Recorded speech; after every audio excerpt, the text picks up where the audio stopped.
Even while it may come effortlessly, loving your family is not always simple. If you want to effectively preserve a loving family life, regardless of whether you're dealing with general family issues or specific issues with one or more family members, you must put forth a sincere effort. But it's also essential to care for your own physical, mental, and emotional welfare. Method 1. Improving family bonds. Number 1. Show appreciation with words and actions when family members deserve it. Just because you don't receive gratitude from your family doesn't mean you shouldn't show it when a member of your family deserves it. Instead, provide an example for your family members to follow. Appreciation spreads easily. Be more precise in your thanks rather than just saying, "Thanks, for example, Dad, I appreciate your assistance in changing my flat tire. I truly appreciate you taking the time to assist me." Your actions can also convey your gratitude. By doing something she likes to do with you, such as baking for the holidays or looking through old photo albums, you may show your aunt how much you appreciate her. Remember to say thank you verbally as well. Number 2. Apologize clearly and honestly whenever you mess up. Modeling the behavior you want from your family is a similar concept to expressing gratitude. Be direct, explicit, and prompt when you make a mistake, lose your temper, or do anything else that calls for an apology. For instance, "Jan, I genuinely apologize for entering your room despite your request that I not do so. I am aware that I need to respect your privacy more." Avoid falling into the trap of saying things like, "I'm not going to apologize to them because they never apologize to me for anything, even things much worse than this." In the end, you have authority over only your own actions, not those of others. But via what you do, you might be able to have a beneficial impact on them. Number 3. Focus on the present instead of getting trapped in the past. If your family life was better in the past, it is simple to draw unfavorable comparisons between the present and an idealized image of the past. If things in your family have always been difficult, it's simple to lose faith that they will ever get better. While you can't and shouldn't ignore the past, try to keep your family members' present-day issues in mind as you focus on them. For instance, you may find it difficult to acknowledge and manage the tension that occurs between you and your older brother if you can't get past remembering him as the bothersome younger sibling. The family dynamic is dynamic. Over time, people evolve, and relationships come and go. You should take comfort in the fact that a better family life is conceivable in the future. Number 4. Treat each family member as the unique individual they are. It's simple to group everyone together when you're angry and declare, "I can't stand my family." However, you have a special relationship with each member of your family because they are all individual people. Work on strengthening these individual bonds in order to strengthen the family as a whole. Don't anticipate the same approaches to be successful with every member of the family. For example, expressing gratitude rather than regret to your grandfather may have a greater impact than doing the opposite with your grandmother. Number 5. Be consistent in how you interact with your family members. Any relationship can be strengthened by being consistent. Keep using the set of tactics you've found to be effective with a certain family member. Make it a daily ritual. For instance, if you discover that going for a stroll with your mother after dinner while discussing your days has a positive impact. Even if other family members don't always agree with your words, actions, or decisions, consistency offers some measure of comfort. Your relationship will feel less tense when other family members know what to anticipate from you. Number 6. Make the effort to spend quality time together as a family. Avoid falling into the vicious cycle of avoiding family members out of dislike and then coming to dislike them as a result of avoiding them. While you shouldn't hope that a family game night will solve all of your problems, you should really look for ways to have fun with your family. There might be more in common than you initially realized. If family get-togethers frequently lead to conflict, try adding structure to the events by planning out several activities. Instead of leaving things up to group conversations, which frequently turn sour, you may schedule time for activities like group games, crafts, or viewing a movie or sporting event. Method 2. Handling disagreements and conflict. Number 1.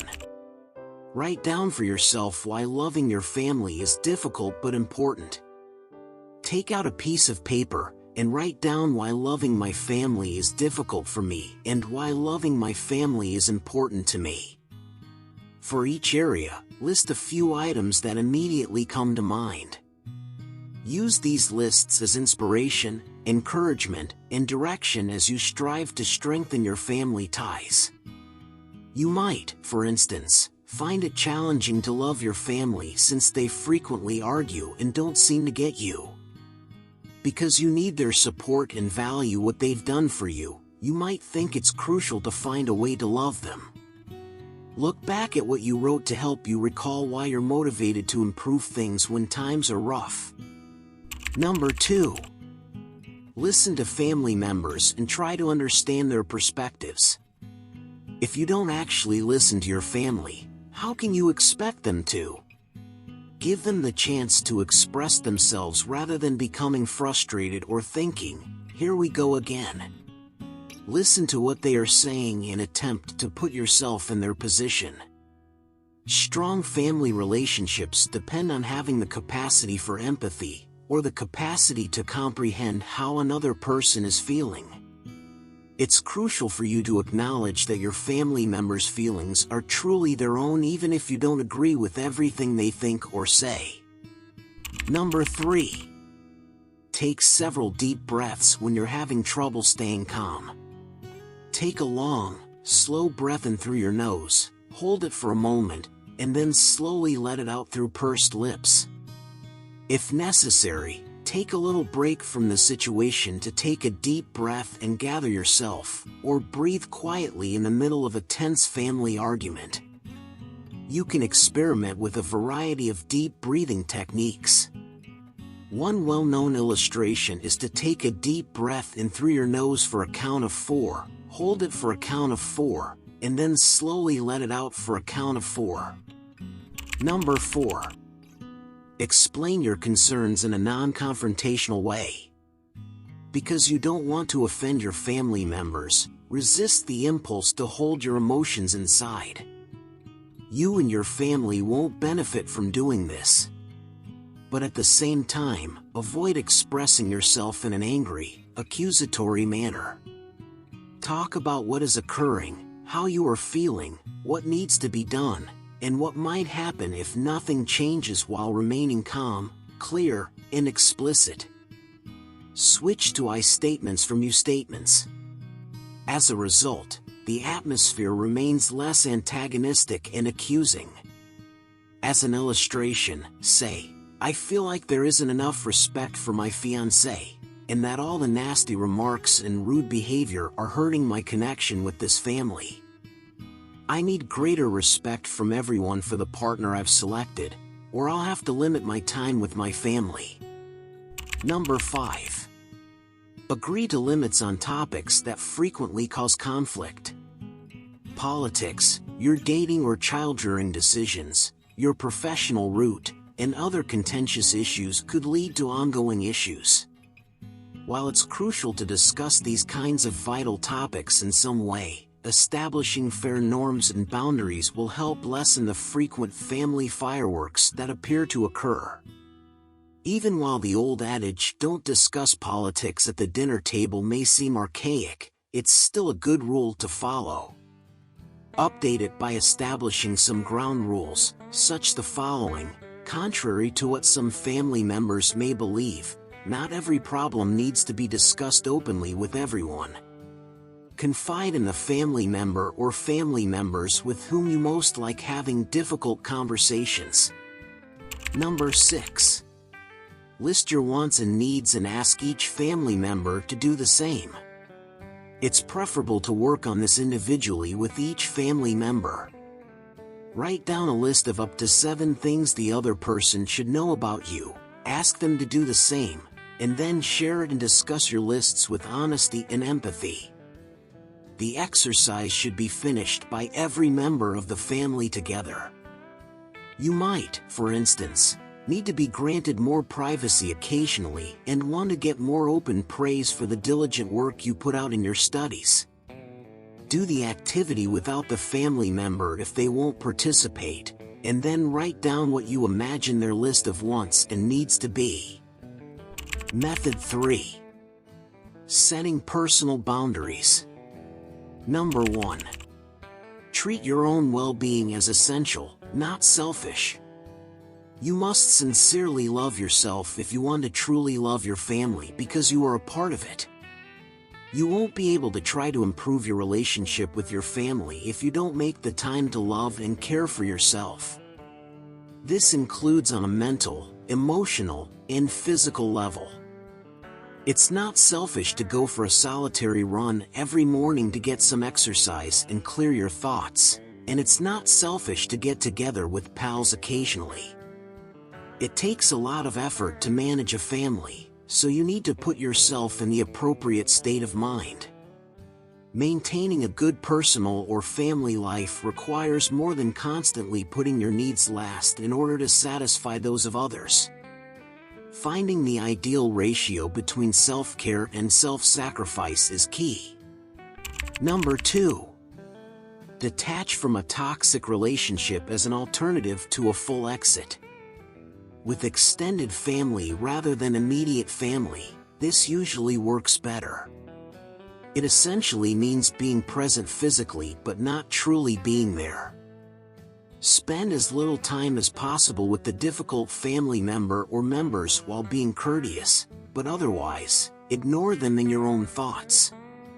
It can be difficult for you to distance yourself from your close family, so it's crucial that you develop real connections with any relatives who aren't as upsetting to you. Consider it as judicious attachment capital investment.